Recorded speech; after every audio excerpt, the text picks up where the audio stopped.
God's amazing grace. Christ is priest upon the throne. March 2nd.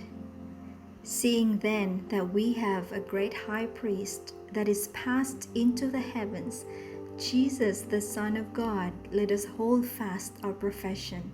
Hebrews chapter 4, verse 14. In the temple in heaven, the dwelling place of God, his throne is established in righteousness and judgment. In the most holy place is his law, the great rule of right by which all mankind are tested. The ark that enshrines the tables of the law is covered with a mercy seat, before which Christ pleads his blood in the sinner's behalf. Thus is represented the union of justice and mercy in the plan of human redemption. As a priest, Christ is now set down with the Father in his throne.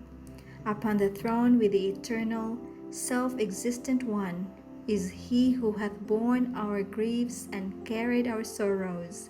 Isaiah 53:4. Who was in all points tempted like as we are, yet without sin. Hebrews 4 verse 15. If any man sin, we have an advocate with the Father. 1 John 2 verse 1. His intercession is that of a pierced and broken body, of a spotless life. The wounded hands, the pierced side, the marred feet plead for fallen man whose redemption was purchased at such infinite cost. The intercession of Christ in man's behalf in the sanctuary above is as essential to the plan of salvation as was his death upon the cross. Through defects in the character, Satan works to gain control of the whole mind, and he knows that if these defects are cherished, he will succeed. Therefore, he is constantly seeking to deceive the followers of Christ with his fatal sophistry that it is impossible for them to overcome.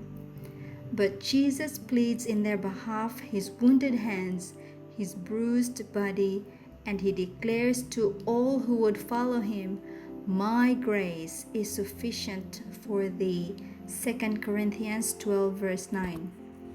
Let none, then, regard their defects as incurable.